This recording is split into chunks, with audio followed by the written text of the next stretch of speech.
오늘도 주일 오후 예배에 나오신 여러분들을 환영하고 축복합니다. 이 시간 우리가 약할 때 강함이 되어주시고 우리의 힘과 능력이 되어주시는 우리 어린 양 되신 주님의 이름을 우리가 함께 경배하면서 이 오후 예배 시간 함께 나아갔으면 좋겠습니다. 우리 함께 찬양하며 나아갑시다.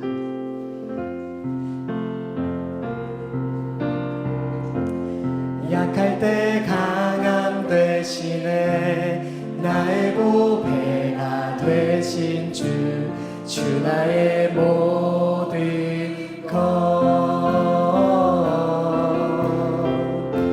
주 안에 있는 보물을 나는 포기할 수 없네 주 나의 모든 것 약할 때 강함 되시네 약할 때 강함 되시네 나의 보배가 되신 주 나의 모든 것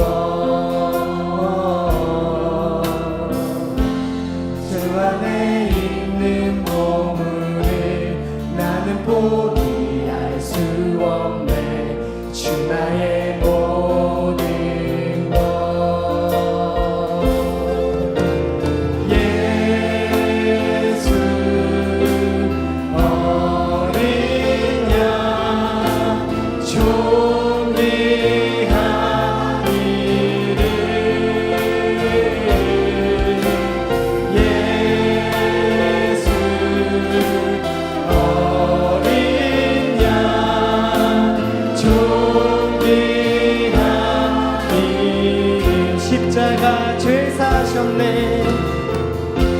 십자가 죄 사하셨네 주님의 이름 찬양해 주 나의 모든 것 쓰러진 나를 세우고 나의 빈잔을 채우네 주 나의 그분의 이름을 고백합시다. 예수 어린 양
십자가 죄 사하셨네 주님의 이름 찬양해 주 나의 모든 것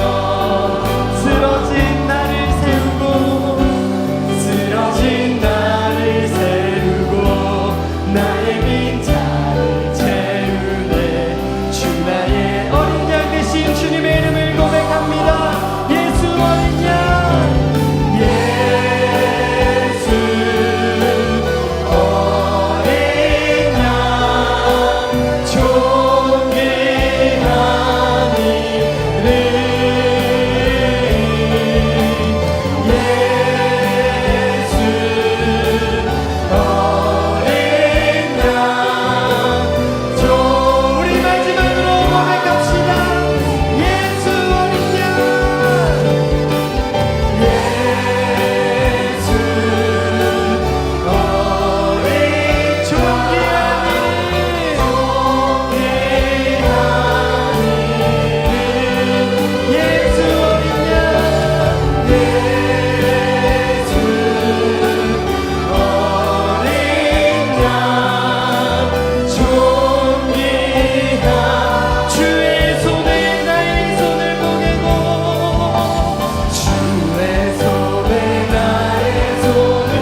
다시 한 번 더 처음부터 고백합시다.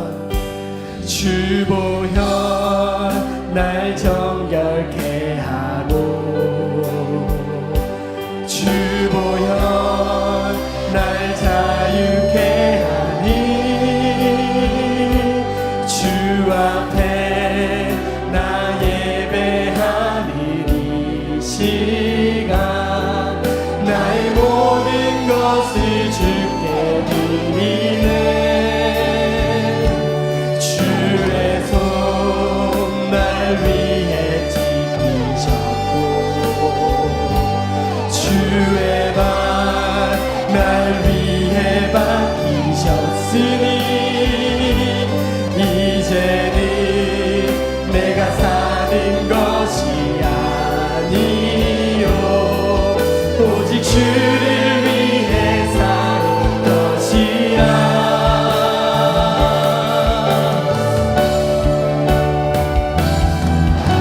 주의 손에 나의 손을 보게요 주의 발에 나의 발을 보게요 나 주와 함께 죽고 또 주와 함께 살리라 영원토록 주 위에 살리라. 주의 손에 나의 손을 보게요 또 주의 발에 나의 발을 보게요 나 주와 함께 죽고 또 주와 함께 살리라 영원토록 주 위에 살리라. 주 위에 살리라. 은혜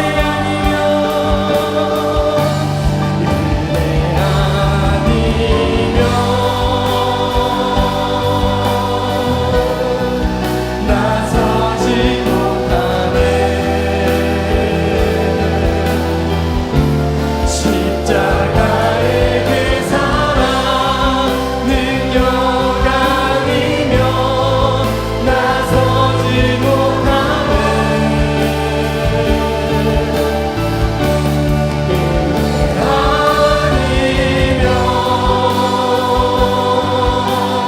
아니면 나서지 못하네.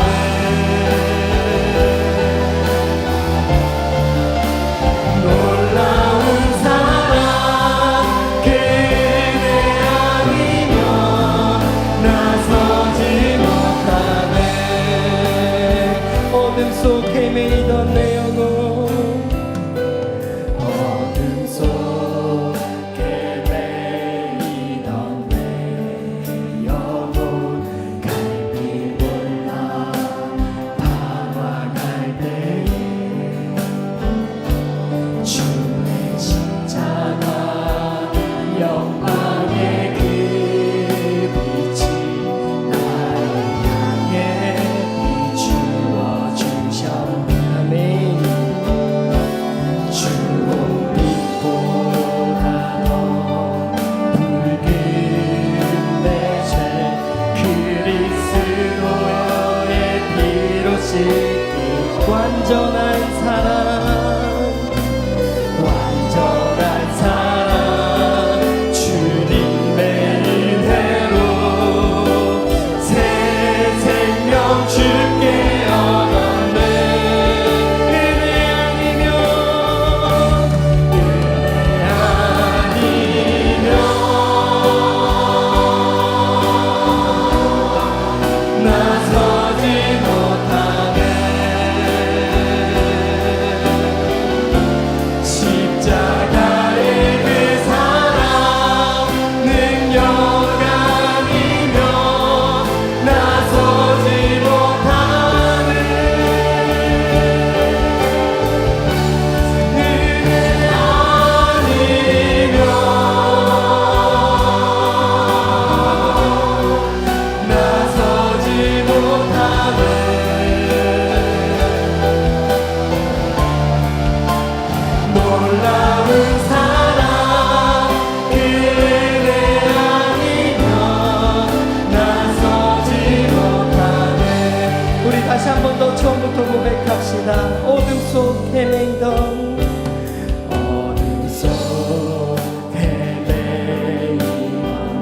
길 몰라 방황할 때에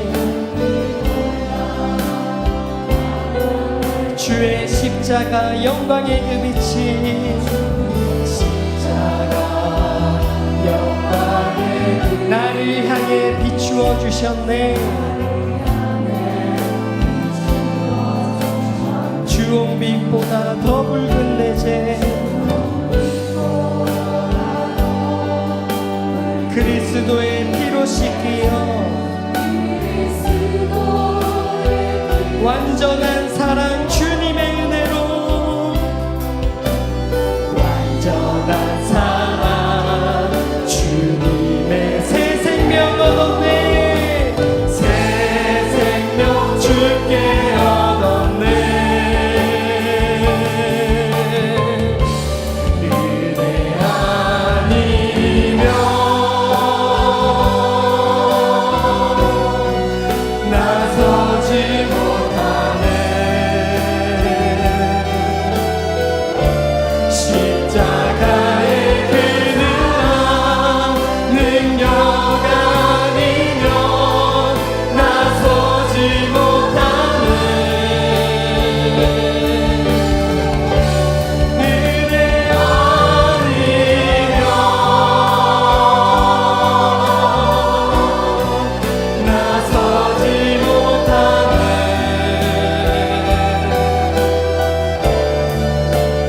놀라운 사랑 그 은혜 아니면 나서지 은혜 아니면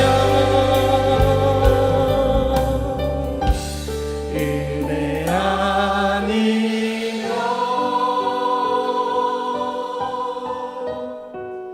나서지 못하네. 십자가의 그 사랑 능력 아니면 나서지 못하네.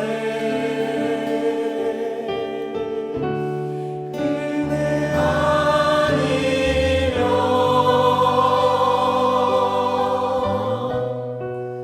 나서지 못하네.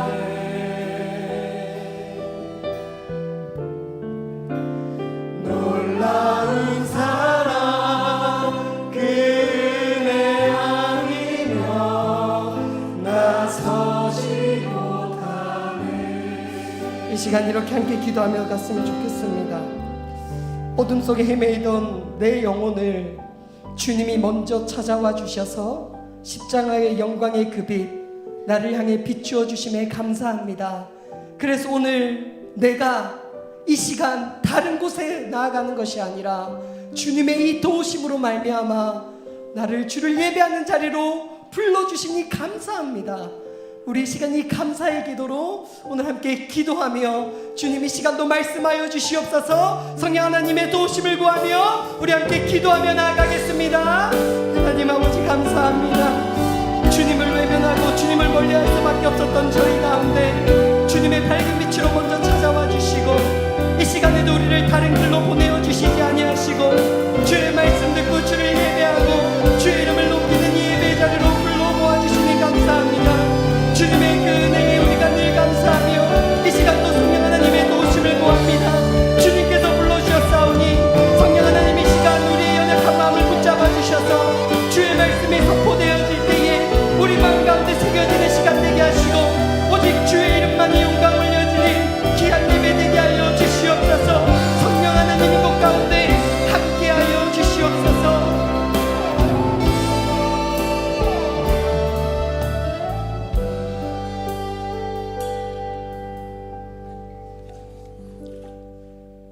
사랑과 은혜가 충만하신 하나님 아버지, 말씀으로 이 세상을 창조하시고 우리를 자녀 삼아 주심을 감사드립니다. 인간을 창조하시고 보시기에 심히 좋았더라고 하신 하나님, 영광 받으시기에 합당하신 하나님께 영광만 드려야 할 텐데 우리의 모습은 죄 속에서 허덕이는 모습이 가득함을 고백합니다. 용서하여 주옵소서. 우리의 죄를 위해 죄 없으신 아들 예수를 십자가에 죽음에 내어주신 하나님의 사랑과 우리 죄를 대신 지고 십자가 죽음을 순종하신 예수님의 다함 없는 사랑을 다시 한번 깊이 묵상하는 고난인 주간이 되게 도와주옵소서. 매번 드리는 연례 행사로 이 시간을 보내지 않게 하시고 갚을 수 없는 은혜를 입은 자로 우리 마음에 감사와 찬양이 넘치게 하옵소서. 내가 가진 시간, 물질, 건강, 재능, 생명까지 하나님께서 주셨음을 인정하고 육신의 영달을 위해 사는 인생이 아니라 하나님의 마음을 시원케 하는 일에 뜻을 두고 기도하며 순종으로 살아가게 하옵소서. 늘 말씀 앞에서 겸손하게 하시고 빛 대신 주님이 가신 길, 좁은 길을 따라갈 수 있는 용기와 은혜를 주옵소서.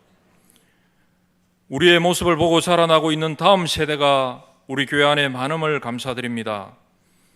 그들을 위해 늘 기도하는 어른 세대가 되게 하시고 하나님을 예배하고 하나님께 영광 돌리는 믿음의 세대로 잘 양육할 수 있도록 우리 교회에 큰 은혜를 다하여 주옵소서. 말씀을 듣겠습니다. 말씀을 전하실 한재희 목사님 성령 충만케 하셔서 준비된 말씀을 잘 전하게 하시며 듣는 저희들은 성령의 감동이 있게 하시며 귀와 마음 문이 열리는 귀한 시간, 하나님께는 영광이 되는 은혜의 시간 되게 하옵소서. 이 모든 말씀 나를 위해 하늘 보좌 버리고 십자가에 죽으시고 부활하신 예수님 이름으로 기도드리옵나이다. 아멘.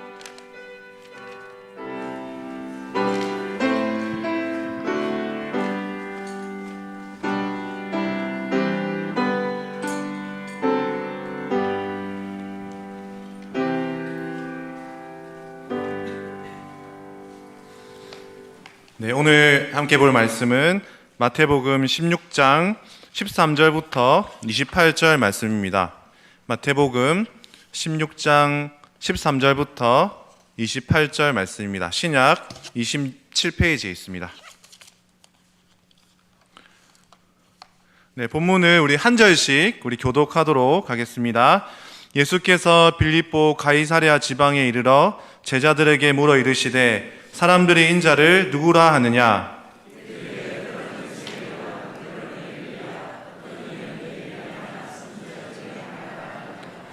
이르시되 너희는 나를 누구라 하느냐?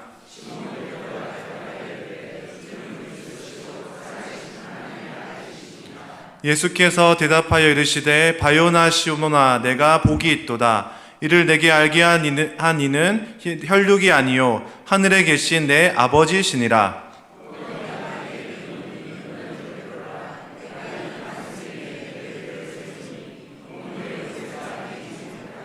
내가 천국 열쇠를 내게 주리니 내가 땅에서 무엇이든지 매면 하늘에서도 매일 것이요 내가 땅에서 무엇이든지 풀면 하늘에서도 풀리리라 하시고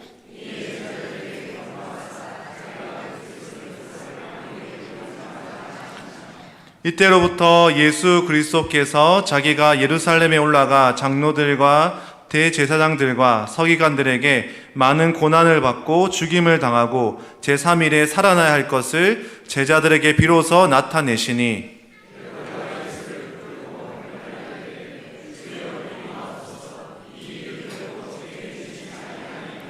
예수께서 돌이키시며 베드로에게 이르시되 사탄아 내 뒤로 물러가라. 너는 나를 넘어지게 하는 자로다. 내가 하나님의 일을 생각하지 아니하고 도리어 사람의 일을 생각하는도다 하시고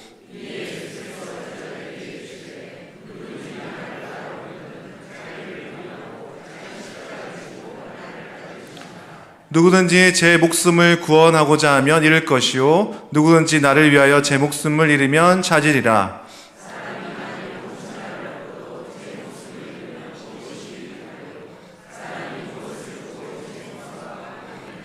인자가 아버지의 영광으로 그 천사들과 함께 오리니 그때에 각 사람이 행한 대로 갚으리라. 진실로 내게 이르노니 서 있는 사람 중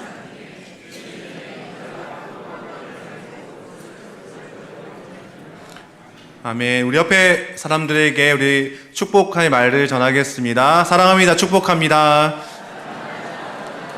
네, 한 번 더 인사하겠습니다. 당신은 꽃보다 아름답습니다. 네, 감사합니다. 네, 우리 예수님의 제자 중에서 무엇보다 베드로는 예수님을 직접 따라다니면서 극적인 경험들을 많이 했던 제자입니다. 이 베드로가 예수님을 처음 제자가 될 때도 예수님께서 어떠한 경험을 했습니까? 바로 예수님께서 직접 물고기를 잡는 방법을 알려주시면서 이 베드로가 엄청나게 많은 물고기를 잡으면서 이 예수님이 누구신지를 처음으로 알아보고 그의 제자가 되기로 결심을 했습니다. 그리고 예수님은 이 베드로를 데리고 다니시면서 기도하는 훈련, 또 홀로 있는 훈련들을 계속했습니다. 예수님께서 많은 이적을 보여주시면서 이적을 행하셨을 때 많은 사람들이 예수님을 유명한 사람이다라고 막 치켜 세울 때 예수님은 오히려 홀로 기도하는 방법을 이 베드로에게 알려주셨습니다. 그리고 이 베드로가 바다 사람이잖아요. 어부인데 이 베드로가 바다에서 예수님을 체험하는 아주 기묘한 일을 경험했습니다. 예수님께서 바다 위를 걸어오시는 장면을 보면서 이 베드로가 바다 위를 걷는 그런 경험을 했습니다. 이 베드로는 처음에는 너무 담대하게 바다 위를 걸어갔지만 이 바다의 바람과 물결이 너무 무서워서 다시 바다 속에 깊이 빠져버리고 그 속에서 다시 예수님을 신뢰하는 훈련을 했던 그런 제자로 자라가고 있습니다. 오늘 본문에서도 이 베드로의 일생 가운데 어쩌면 너무너무나도 중요한 그런 베드로의 일생을 바꾸게 되는 그러한 본문이 오늘 등장하고 있습니다. 예수님은 먼저 이 제자들에게 사람들이 나를 누구라 하느냐 이 질문부터 이 제자들에게 하고 있습니다. 사람들이 나를 어떠한 분으로 모시고 따라가고 있느냐, 어떤 사람으로 알고 따라가고 있느냐 이 질문을 이 제자들에게 예수님이 했습니다. 이 제자들은 곰곰이 생각했습니다. 예수님께서 이 땅 가운데 계셨을 때 여러 가지 이적을 행하시면서 사람들이 예수님을 어떻게 생각했을까? 그러면서 몇 명의 선지자들이 이렇게 이야기가 거론되었습니다. 첫 번째 사람은 바로 세례 요한이었습니다. 이 세례 요한은 예수님이 오시기 전에 예수님을 예비했던 그러한 사람이었습니다. 이 세례 요한의 메시지와 예수님의 메시지가 동일합니다. 그것은 무엇이었습니까? 회개하라, 천국이 가까워왔느니라. 그래서 이 세례 요한 주변에는 예수님을 믿고 죄를 회개했던 사람들이 많이 등장하게 되고 또 세례를 받는 사람들이 많이 있게 되었습니다. 근데 이 세례 요한은 확실하게 자신은 메시아가 아니고 예수님이 아니고 나는 흥하든지 그리고 나는 부하든지 상관없이 예수님만 흥하면 된다라고 그런 고백을 사람들에게 했던 사람이었습니다. 두 번째 인물은 누구였습니까? 바로 엘리야입니다. 엘리야는 열왕기를 쭉 읽으면서 왕의 이야기가 계속 등장하는데 그 중간에 이 엘리야가 등장합니다. 그 정도로 이 엘리야는 이스라엘 백성들 가운데 또 성경에서도 아주 중요한 인물 중에 한 사람입니다.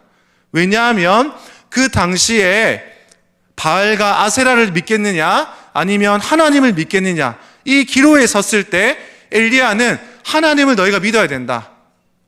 너희가 바알과 아세라 우상을 섬기지 않고 하나님을 믿어야 된다라고 하면서 그들에게 하나님을 믿는 것이 무엇인지 하나님을 따르는 것이 무엇인지 하나님 한 분만 섬기는 것이 무엇인지를 알려주었던 사람입니다. 또 그에게 무엇이 등장했습니까? 그에게 하나님의 강력한 능력이 그에게 나타났습니다. 마지막 인물은 예수님에게 또 한 사람이 분류가 등장이 되는데 바로 그 사람은 예레미야라고 말하고 있습니다.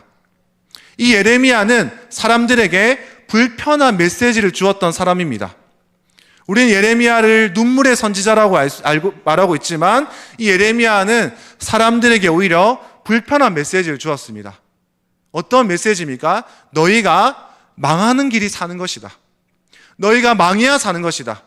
우리가 망하는 것이 좋은 사람이 어디 있겠습니까? 그런데 이 예레미야는 오히려 너희가 뽑고 파괴되고 파멸하고 넘어질 때, 너희 백성들이 오히려 무너졌을 때 내가 그곳에서 다시 건설하고 심게 하겠다라고 말씀했습니다.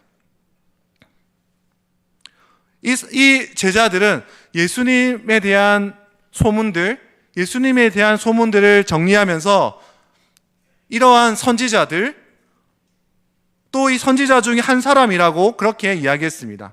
여러분, 이 세 명의 선지자들의 공통점은 무엇입니까? 바로 이 세상의 권력에 맞서서, 또 이 세상의 정치, 종교 권력자에게 맞서서 하나님 말씀을 전했던 그 이스라엘의 영적 스승들이었습니다. 그래서 이스라엘 백성들은 이들을 잊지 않고 끝까지 추앙하고 따랐던 그들의 선지자였습니다. 그리고 또 예수님을 만났던 많은 사람들은 여전히 예수님에 대해서 궁금했습니다. 예수님이 행했던 말과 행동을 통해서 과연 예수님이 어떤 분이실까 많은 궁금증들을 일으켰습니다. 그 중에서 오늘 본문 전에 두 번의 오병이어와 또 오병이어를 통해서 4,000명과 5,000명을 먹이시는 장면이 나타납니다. 이 이스라엘 백성들은 예수님께서 광야에서 많은 백성들, 10,000명이 넘는 백성들을 먹이시는 장면을 보면서 어떤 생각을 했을까요? 아, 모세가 나타났구나. 모세가 생각나구나. 광야에서 오랜 시간 동안 우리를 먹이게 입히게 했던 하나님의 도우심을 경험하고 바라보았던 사람들이 많이 있었습니다. 그뿐만 아닙니다. 예수님은 이스라엘 백성들뿐만 아니라 이방인들에게도 구원과 회복의 메시지를 전했습니다. 그래서 성경을 읽어보면 마태복음에서 이방인들이, 가나안 여인들이 예수님을 믿고 따르고 그들의 자녀들이 회복되었던 이야기들이 계속해서 등장하고 있습니다. 하지만 예수님을 이렇게 믿고 따랐던 사람들뿐만 아니라 예수님을 반대했던 사람들이 많이 등장하고 있습니다. 특별히 정치와 그리고 종교 지도자들이 예수님을 극렬하게 반대했습니다. 예수님이 하나님의 아들이다라는 그런 외침을 했을 때 오히려 예수님을 신성모독이다라고 하면서 예수님을 옥에 가두고 죽이려고 했던 사람들이 많이 있었습니다. 지금도 우리는 예수님에 대해서 많은 이야기를 듣고 있습니다. 특별히 타 종교 이슬람에서는 예수님을 선지자 중에 한 사람이다, 유명한 선지자 중에 한 사람이다라고 이야기하고 있고, 그리고 예수님의 신성과 인성 중에서 신성만 인정하고 또 어떤 부류들은 인성만 인정하는 그런 부류들이 많이 있습니다. 그리고 예수님이 그 삼위일체의 신비로움에 들어가지 않고 예수님은 조금 하등하거나 조금 낮은 모습으로 사람들이 평가하는 사람들도 많이 있습니다. 그런데 오늘 예수님은 그런 많은 사람들의 이야기뿐만 아니라 제자들의 반응이 궁금했습니다. 특별히 베드로의 반응이 궁금했습니다. 많은 사람들이 그렇게 생각할 수 있다. 많은 사람들은 나를 세례 요한이라고도 하고 또 나를 엘리야라고도 하고 나를 예레미야라고도 하고 많은 선지자 중에 한 사람이다라고 이야기할 수 있고 나를 반대하는 사람들도 많이 있지만 예수님의 초점은 제자들에게 있었습니다. 베드로야 요한아, 너희는 나를 누구라 하느냐? 사람들은 그렇게 고백할 수 있지만 예수님은 다시 제자들에게 묻습니다. 너희는 나를 누구라 하느냐? 우리 옆에 분들에게 한번 이야기해 볼까요? 질문해 볼까요? 너희는 나를 누구라 하느냐? 시작. 네. 너희는 여기서 예수님이죠. 네. 나를 누구라 하느냐? 이랬을 때 베드로는 16절에 보면 아주 완벽한 고백을 합니다. 주님은 그리스도시고 살아계신 하나님의 아들이십니다.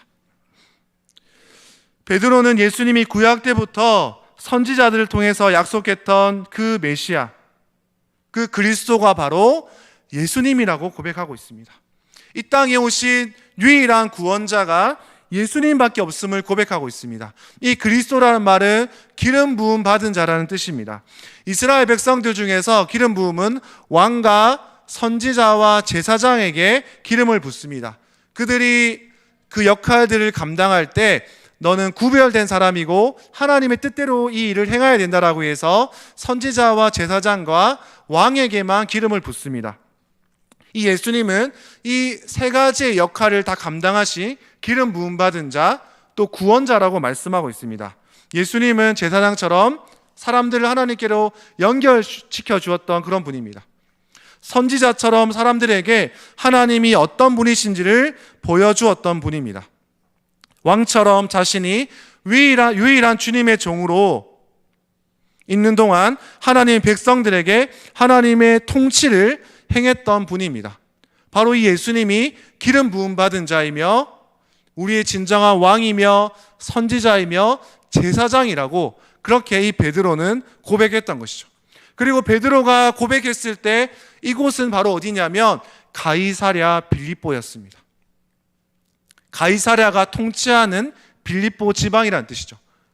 누구의 통치입니까? 바로 로마의 왕이었던 가이사랴가 이곳도 통치한다는 뜻입니다. 그래서 당시에 로마 황제에게 칭하는 칭호가 바로 메시아 그리스도였습니다. 그리고 로마에게 이 칭호를 하지 않으면 그 사람은 반역자라고 해서 바로 죽임을 당해도 싼 그런 상황이었습니다. 그리고 이 가이사랴 빌립보에는 가운데 아주 큰 신전이 있었습니다. 바로 판신을 섬기는 그런 신전이 있었습니다. 그 판신은 다산의 신이었습니다. 그래서 사람들이 이 신전을 보면서 우리의 부흥과 그리고 우리가 잘 살게 되는 것은 바로 이 로마의 황제 때문이고 그리고 판신 때문이었다라고 믿고 살아갔던 사람들이 많이 있었습니다. 이 가이사랴 빌립보 중간에 그 신전이 아주 아름답게 지어졌습니다. 대리석으로 지어졌다라고 그렇게 이야기하고 있습니다.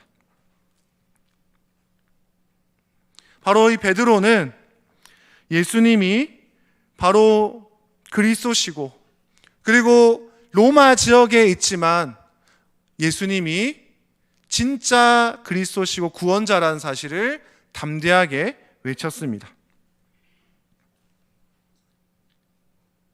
베드로의 고백을 묵상하면서 우리에게도 스스로 이런 질문들을 던져보았으면 좋겠습니다.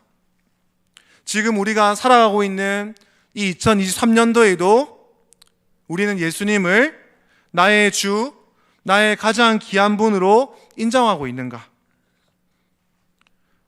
절대 진리가 없다는 포스트 모던 시대와 다원주의를 살아가고 있는 우리들에게 예수님을 유일한 구원자로 믿고 따라가고 있는가? 예수님만이 우리를 하나님과 사람들과 또 모든 피조물 관계에서 회복시켜 주시는 평화의 왕이신가? 우리가 따르고 있는 물질과 문화, 성취보다 그 어떠한 우상보다 하나님을 진정으로 주인으로 모시며 살아가고 있습니까? 그리고 예수님은 이 땅에 우리와 같은 몸으로 오셔서 하나님 나라를 보여주셨는데 우리도 또한 하나님 나라를 경험하고 살아가고 있습니까? 예수님 우리에게도 질문하십니다. 그리고 도전하십니다. 사랑하는 여러분, 예수님을 우리의 유일한 구원자시며 지금도 통치하시는 주로 고백하면서 평생을 살아가기를 소망합니다. 그 고백이 계속해서 깊어지고 또 그 고백을 매일매일 우리 삶 속에서 하는 여러분이 되기를 바랍니다. 이 고백을 한 뒤에 이 베드로는 최고의 축복을 받습니다. 17절 말씀에 보면 하나님께서 베드로에게 최고의 축복을 하십니다. 베드로의 인생 가운데 가장 큰 축복을 받습니다. 우리 17절 말씀 한번 읽어보겠습니다. 시작. 예수께서 대답하여 이르시되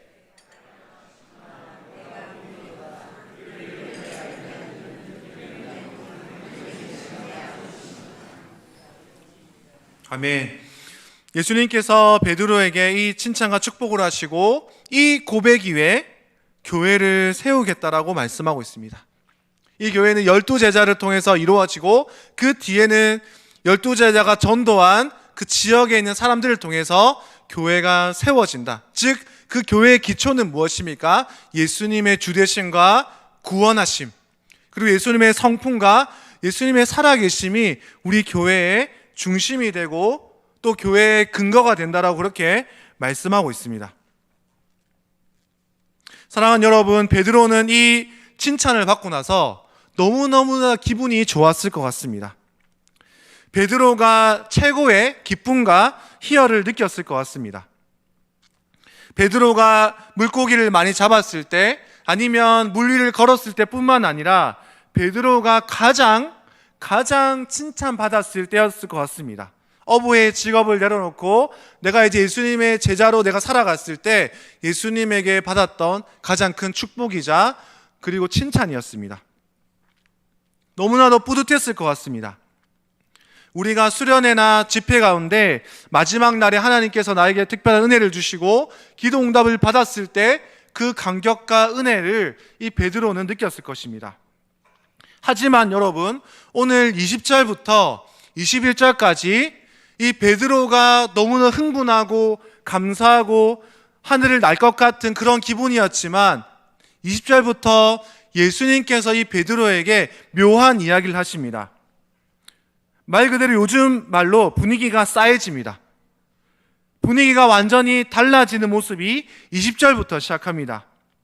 예수님께서 20절 말씀에 보면 예수님이 내가 그리스도라는 것을 아직 아무에게도 알리지 마라 이렇게 말합니다.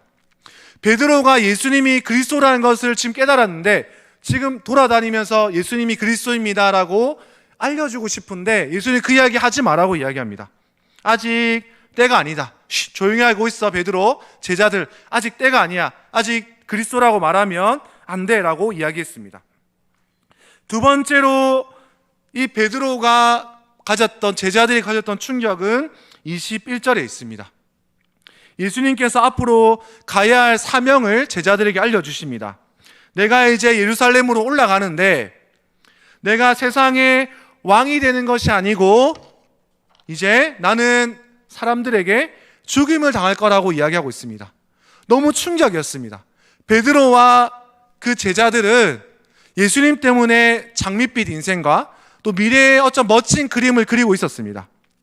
그런데 21절 말씀에 보면 이때로부터 이렇게 나옵니다. 이때로부터 십자가에서 고난받으시고 죽으신다는 내용이 예수님이 밝히 드러내기 시작하십니다. 그리고 유대인의 종교 지도자들, 장로들, 대제사장들, 서기관들에게 죽임을 당할 것이라고 이야기하고 있습니다. 우리는 어쩌면 예수님의 전체 이야기를 알고 예수님이 지금 죽으셨지만 다시 살아나셨고 또 승천하셨던 이 이야기를 우리는 알고 있어서 이 이야기가 우리에게 충격으로 다가오지 않습니다. 우리는 너무 당연합니다. 예수님이 죽으실 수도 있고 부활하실 수도 있고 또 승천할 수 있다라는 생각을 가지고 우리는 성경을 읽습니다. 하지만 예수님을 따라다녔던 이 제자들은 예수님이 죽는다는 생각을 한 번도 하지 못했습니다. 그들의 상상조차 할 수 없는 그런 이야기였습니다. 왜냐하면 예수님이 죽은 자를 살리시고 예수님이 병든 자를 고치시고 귀신을 쫓아내시고 5,000명과 10,000명을 한 번에 먹이시는데 예수님이 죽을 수 있다니요. 이러한 질문을 예수님에게 되물었습니다. 그래서 22절과 23절에는 베드로가 화가 너무 났습니다. 예수님을 붙들고 항변했습니다. 예수님 어떻게 그럴 수 있습니까?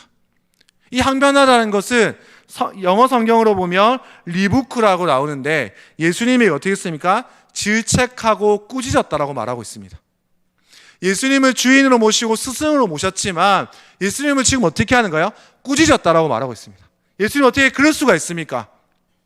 그러면서 예수님께 대들고 아주 심하게 싸웠습니다. 주님, 절대 안 됩니다. 절대 안 됩니다. 다른 거는 다 할 수 있습니다. 다른 것은 할 수 있지만 절대로 있을 수 없는 일입니다. 예수님이 죽다니요? 말도 안 되는 소리입니다. 예수님은 절대로 죽을 수 있는 분이 아닙니다. 지금 우리 눈앞에 우리가 꿈꾸던 마스터 플랜이 드디어 우리의 계획이 성취되는 그 시점에서 예수님이 죽을 수 없습니다라고 이 예수님을 붙들고 싸우고 대들고 몸싸움도 했습니다. 그런 단어가 바로 리부크입니다. 황변하고 싸우고 대들었습니다. 이때 예수님이 이제 이야기합니다. 23절에 한번 읽어볼까요? 23절 읽어보겠습니다. 시작. 베드로에게 이르시되 사탄아 내 뒤로 물러가라. 너는 나를 넘어지게 하는 자로다. 내가 하나님의 일을 생각하지 아니하고 도리어 사람의 일을 생각하는도다 하시고. 아멘. 이전까지만 해도, 조금 전까지만 해도 예수님께 칭찬받고 내 고백 통해서 네가 이제 반석이 되고 네 고백을 통해서 교회를 세우겠고 천국 열쇠를 내게 주겠다라고 한 그 고백이었, 그 칭찬을 받았는데 너무 분위기가 달라졌습니다. 너무 짧은 시간이었습니다. 짧은 시간에 분위기가 달라졌습니다. 나보고 사탄이라니요. 나를 보고 사탄이라니요. 이 베드로는 너무나도 충격받았을 겁니다. 그리고 베드로는 지금 지상 120층 정도에 올라가 있다가 그렇게 업돼 있다가 너무 급격하게 분위기가 다운됐습니다. 지하 한 20층까지 한 번에 내려갔습니다. 급격하게 어쩌면 천국과 지옥을 오갔습니다. 훈훈했던 분위기가 급속대로 냉각이 되었습니다. 여러분, 축구를 좋아하시는 분은 1998년도 월드컵 때 하석주가 우리나라 선제골을 넣고 그리고 몇 분이 지나서 백태클을 하고 퇴장에 당했습니다. 그래서 멕시코한테 3대1로 졌던 이야기가 있는데 그렇게 급속하게 골을 넣고 나서 우리가 이제 월드컵 1승을 하겠구나라고 생각했지만 백태클을 하고 나서 그 선수가 하석주가 퇴장을 당하고 나서 분위기가 급격하게 바뀌고 그리고 졌던 이야기들이 있습니다. 우리나라. 예수님께서 왜 이렇게 베드로에게 강력하게 이야기했을까요? 베드로는 하나님의 일이 아니라 베드로가 제자들이 가지고 있었던 그 미래에 대한 방향과 계획이 있었던 것이죠.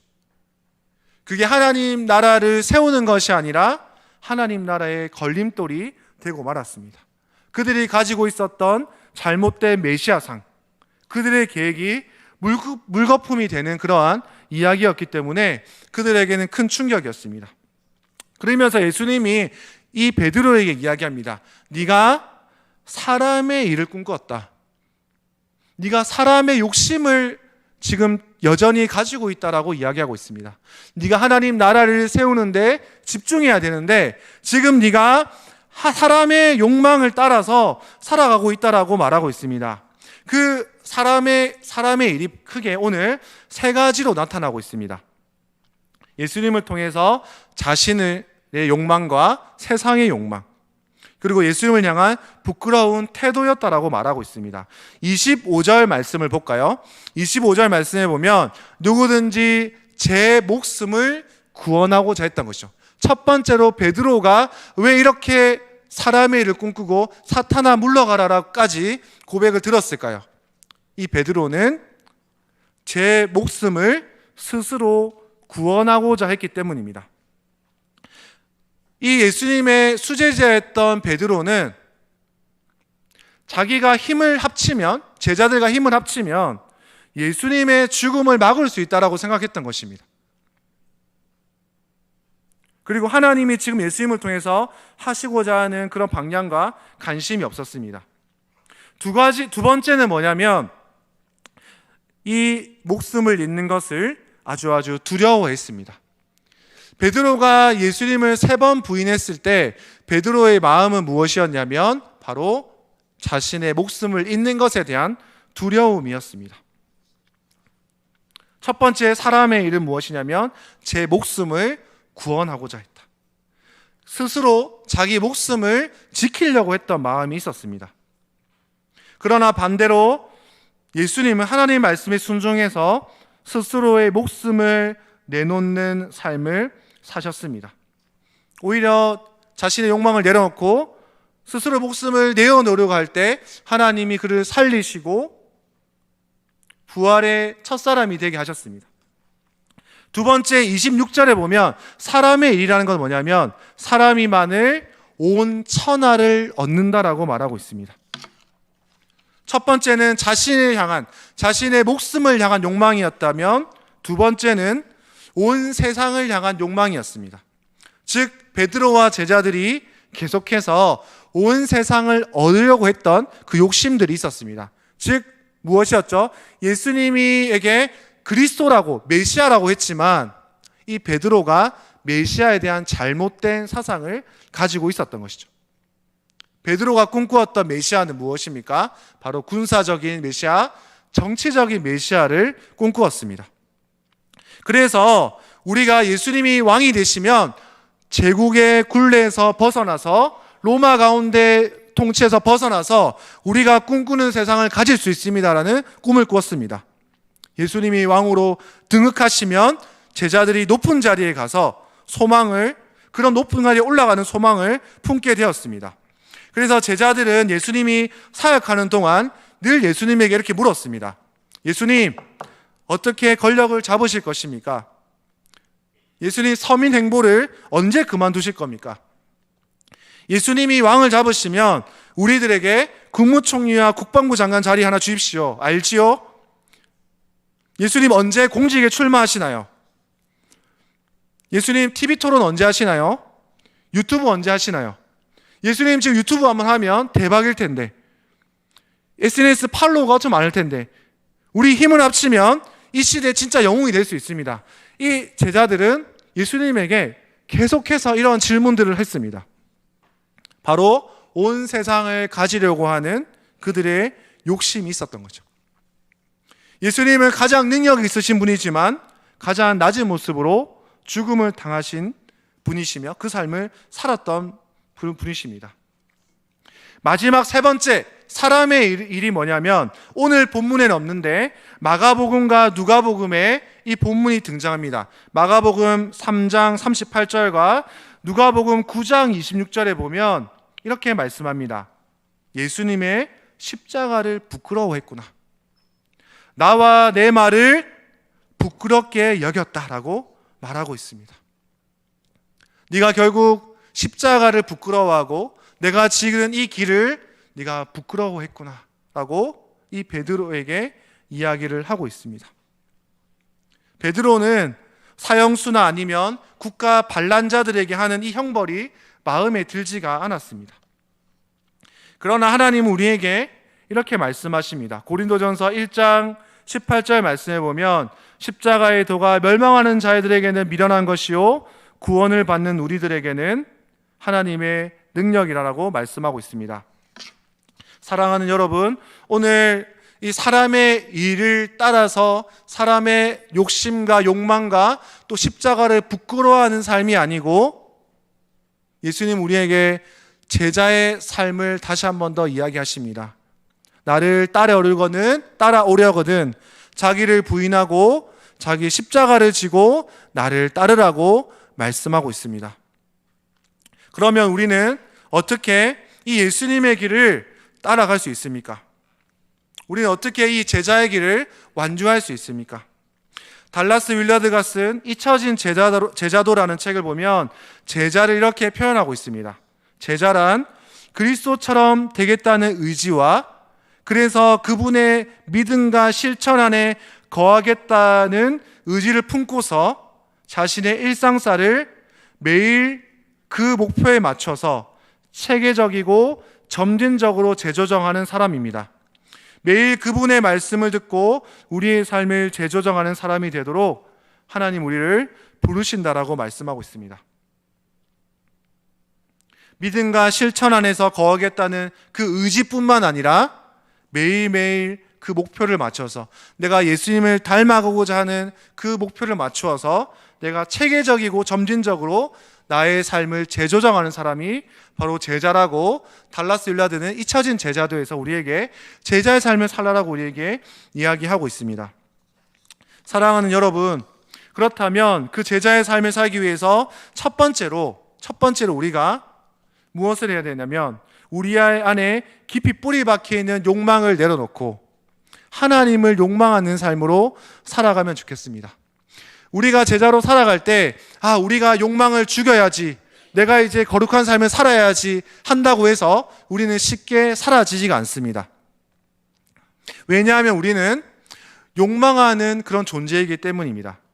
제임스 스미스가 쓴 하나님 나라를 욕망하라라는 책을 보면 우리 인간의 존재는 인식론적인 존재이지만, 생각하고 사유하는 존재이지만 또 하나는 욕망하는 존재라고 이야기하고 있습니다.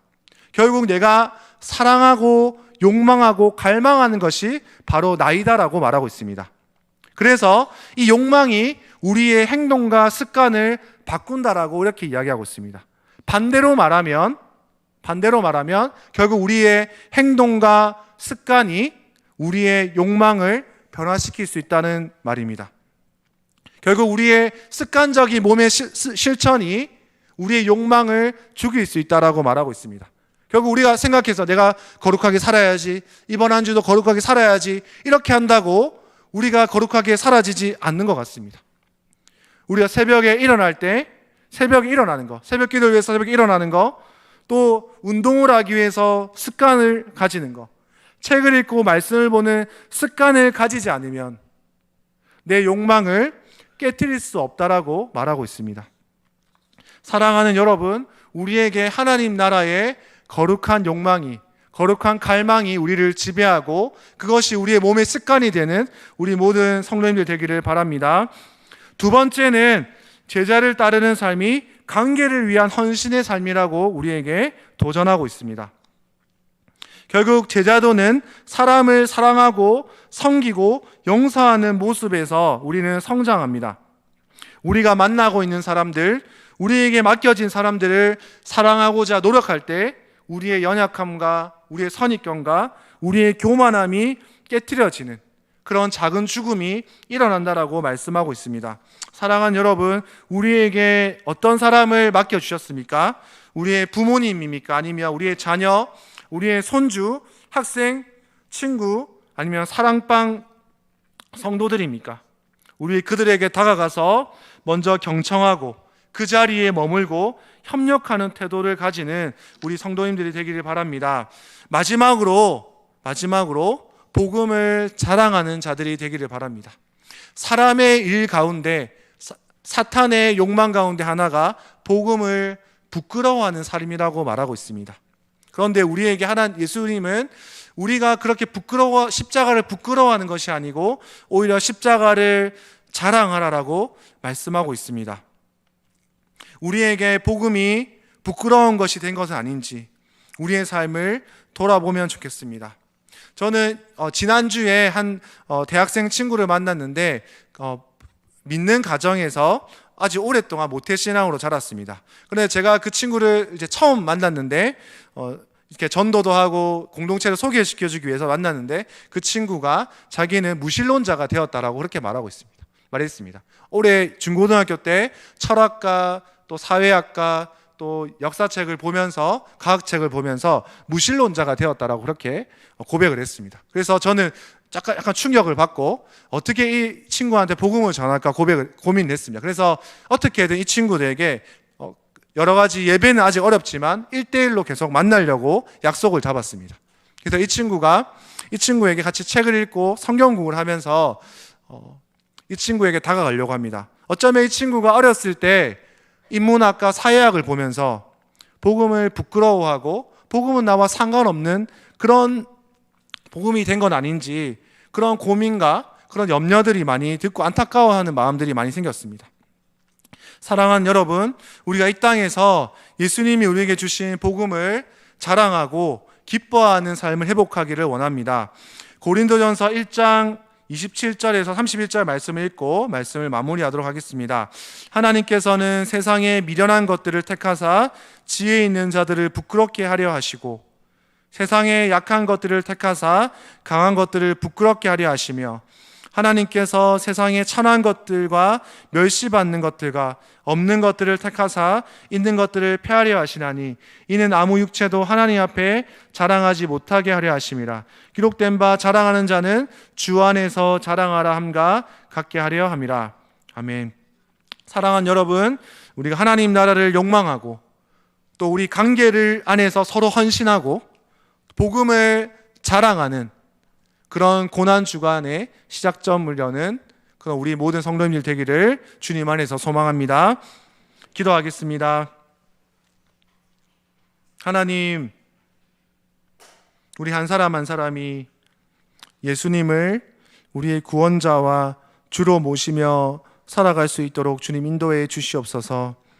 우리의 교만함과 욕심을 버리고 주님이 원하시는 길과 방향으로 끝까지 걸어갈 수 있도록 인도해 주시옵소서. 우리의 참된 스승이신 예수님을 따라서 살아갈 수 있도록 인도해 주시옵소서. 고난 주간을 시작합니다. 우리 안에 있는 욕심과 우리 안에 있는 욕망을 버리게 해주시고 다른 사람들을 품고 헌신하며 기도하는 삶, 또 예수님을 자랑하는 삶을 살 수 있도록 주님 인도해 주시옵소서. 감사드리며 예수님 이름으로 기도드립니다. 네, 우리 찬송가 80장 함께 찬송하겠습니다.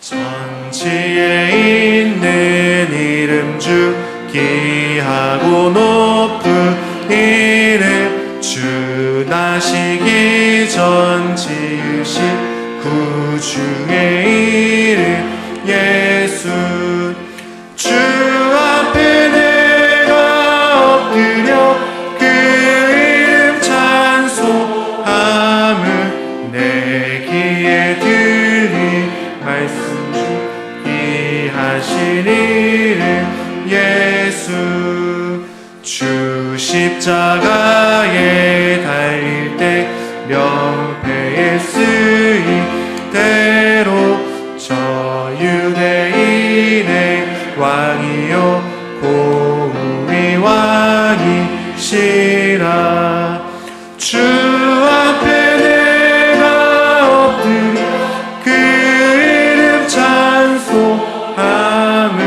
내 귀에 들리 말씀 주 귀하신 이름 예수 지금도 살아 계셔서 언제나 오시느니 나 같은 죄인 부르사 소망 주시로다 주 앞에 내가 엎드려 그 이름 찬송함을 내 귀에 들리 말씀 주 귀하신 이름 예수 주 예수께서 영원히 어제나 오늘이나 그 이름으로 우리에게 참복을 내리신다 주 앞에 내가 엎드려 그 이름 찬송하 내 귀에 들린 말씀 귀하신 이름 예수 아멘. 네, 몇 가지 공부하겠습니다. 우리 고난주간 특별 새벽기도회가 3일부터 8일까지 2층 예배당이 되어 있습니다. 우리 순환 예배가 7일 금요일 저녁 8시에 2층 예배당에서 있습니다. 그리고 대학 청년 봄수련회가 4월 8일부터 9일까지 있습니다. 그리고 창원 기독교연합회 주최 부활절 연합대성회가 다음 주일 오후 3시 양곡교회당에서 있습니다. 개원 예배에서 개원 예배가 오후 2시 반으로 주부에 기입되어 있는데 2시에 예배 드립니다. 그래서 더 앞선 치과병원 개원 예배가 2시에 예배를 드립니다. 축복 기도하고 예배를 마치도록 하겠습니다. 이제는 우리 주 예수 그리스도의 은혜와 하나님 아버지의 사랑과 성령님의 위로 교통하심이 이 자리에 모인 모든 자들에게 이제부터 영원까지 함께 있을지어다. 아멘.